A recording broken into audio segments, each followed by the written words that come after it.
புனித தேவசகாயம் பிள்ளையே, எங்களுக்காக வேண்டிக் கொள்ளும்.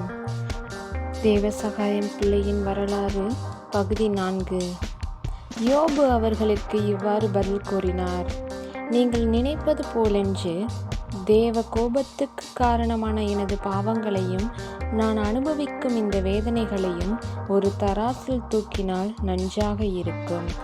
ஏனென்றால் அப்பொழுது நான் படும் இந்த வேதனைகள் கடற்கரை மணலைப் போல அதிகமாக உள்ளது என அறியலாம். இதனால்தான் எனது வேதனை நிறைந்த வார்த்தைகள் இரக்கம் பெற தகுதியாக உள்ளன.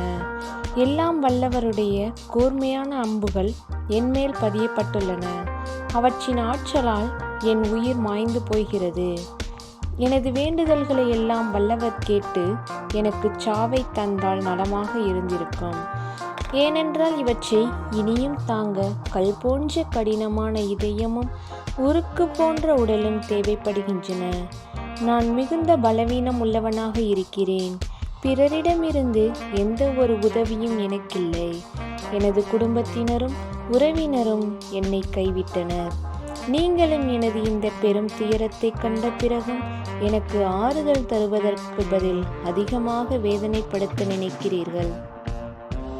ஆனால் சொந்த நண்பனோடு இரக்கம் காட்டாதவன் கடவுளுக்கு தொல்லை கொடுக்கிறான் என நினைத்து கொள்ளுங்கள் என யோபு மீண்டும் கடவுளை புகழ்ந்தார். சாத்தான் 2வது முறையும் தோல்வி கண்டான். யோபுவின் தகுதிகளும் நாளும் வளர்ந்து வந்தன. இரக்கம் மிகுந்த இறைவன் தோன்றி யோபுவை முற்றிலும் குணப்படுத்தினார். அந்த நீதிமானை பழி சுமத்தியவர்களை கடிந்து கொண்டார். அவர்களது பாவத்திற்கு பரிகாரமாக பழி ஒப்புக்கொடுக்க சொன்னார். யோபுவுக்கு முன்பு இருந்ததை விட 2 மடங்கு சொத்து கிடைத்தது. திரும்பவும் 7 ஆண்மக்களும் 3 பெண் மக்களும் பிறந்தனர். 140 ஆண்டுகள் கூட அவர் நலமாக வாழ்ந்து 4 தலைமுறை வரையிலும் உள்ள அவரது குழந்தைகளை கண்டு மகிழ்ந்தார். இந்த வரலாற்றின் தத்துவமும் திலனாயின் புத்திமதிகளும் தேவசகாயம் பிள்ளையின் மனதில் நன்கு பதிந்தன. ஏதோ ஒரு விசேஷ சக்தி தனது மனதினுள் சென்றது போன்ற உணர்வுடன் சிறிது நேரம் அமைதியாக ஏதோ சிந்திப்பது போல் இருந்தார். திரும்பவும் திலனாய் பேசத் தொடங்கினார். அன்பு நண்பா, யோபுவின் வாழ்க்கை வரலாற்றிலிருந்து நீங்கள் என்னென்ன நல்லறிவுகள் பெற்றாலும் ஒன்று மட்டும் நீங்கள் நினைவில் கொள்ள வேண்டும். ஒருவர் செல்வந்தராக இருப்பதும் வேறொருவர் ஏழையாக இருப்பதும், எதிர்பாராமல் கடின துன்பங்கள் வருவதும் இறைவனது விருப்பப்படியாகும். இவற்றிற்கு வெளியில் காரணங்கள் இருந்தாலும் அவற்றிற்கு உலக அதிபதியாகிய இறைவனது விருப்பம் என்னவென்று உறுதியாக கூற மனிதனால் ஒருபோதும் இயலாது. ஒருவேளை முடிந்தாலும் இதுதான் உண்மை என்று எல்லாரையும் நம்பச் செய்வது இயலாத ஒரு செயல். ஒருவரின் எண்ணம் என்னவென்று அவரின் செயலில் நின்று அறிவாளியான ஒருவர் கூட சரியாக புரிந்து கொள்ள முடியாது. இவ்வாறு இருக்கும்போது ஆதி அந்தமில்லாத ஆற்றல்களுக்கு அதிபதியாகிய கடவுளின் எண்ணம் என்னவென்று கண்டுகொள்ள முயற்சிகள் எடுப்பது மனிதனின் அறிவீனத்தை வெளிப்படுத்துவதாகும். ஆனால் உண்மை ஒன்றை உணர வேண்டும். உலகில் உள்ள அனைத்து துன்ப துயரங்களும் ஆன்மாவிற்கு கேடு விளைவிப்பதில்லை. மாறாக ஆன்மாவின் நலனுக்கும் முடிவற்ற பேரின்பத்தை அனுபவிப்பதற்கும் உதவியாக அமையும். ஆன்மாவை விட உடலுக்கு அதிக முக்கியத்துவம் தரும்போது விண்ணகத்தை விட மண்ணகம் உயர்ந்ததாக தோன்றுவது இயல்புதான்.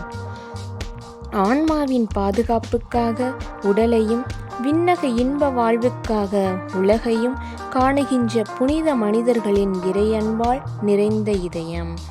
உலகை அம்புகள் நிறைந்த தூளி போல் மதவெறியர்களுக்கு மிக அச்சம் நிறைந்திருக்கும்.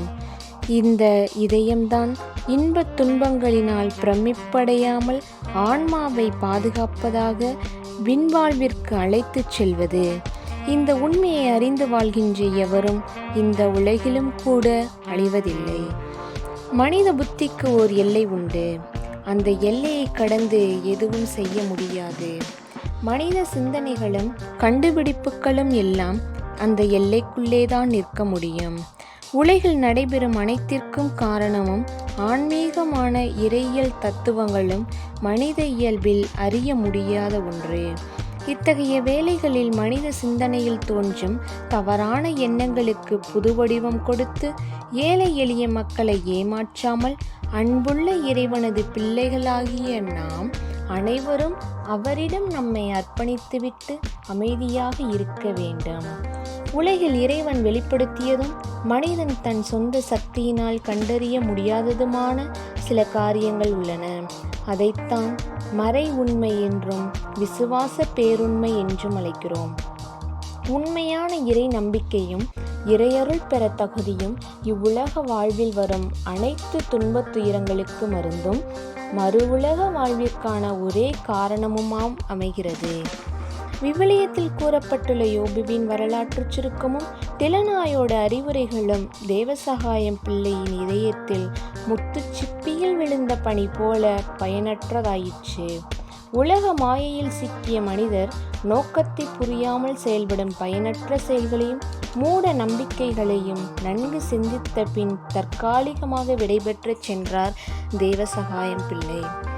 திலனாயின் அறிவுரைகளுக்கு பின் தேவசகாயம் பிள்ளை இறையியல் என்ன என்றும் மனிதனின் இறுதி முடிவு என்னவென்றும் மனிதரை படைத்து பாதுகாத்து வருவதன் தேவை என்ன என்றும் உண்மை கடவுள் யார் என்றும் அவரின் முடிவற்ற தூய்மையான குணங்கள் என்ன என்றும் இறையருள் பெற மனிதர் இவ்வுலகில் செய்ய வேண்டியவை என்ன என்றும் மற்றும் பல காரியங்களை குறித்து நாள்தோறும் சிந்திப்பதும் புரியாததை டெலனாயிடம் கேட்டு அதன் சரி தவறுகள் இதுதான் என புரிந்து கொண்டும் வந்தார்.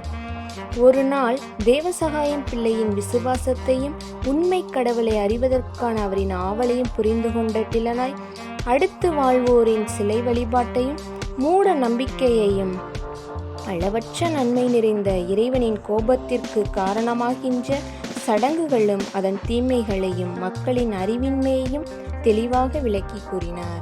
இறுதியில் தேவசகாயம் பிள்ளை டெலனாயிடம் இவ்வாறு கேட்டார்: நண்பரே, நீங்கள் சொல்வதெல்லாம் உண்மை என்று எனக்கு தெரிகிறது. ஆனால் உண்மை கடவுளின் மேல் விசுவாசம் கொள்ள முதலில் நான் என்ன செய்ய வேண்டும்?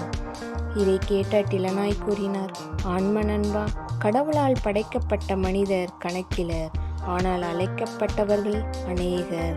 தேர்ந்தெடுக்கப்பட்டோர் ஒரு சிலர் மட்டும்தான். அப்படிப்பட்டவர்களில் நீங்கள் ஒருவர் என நான் நம்புகிறேன்.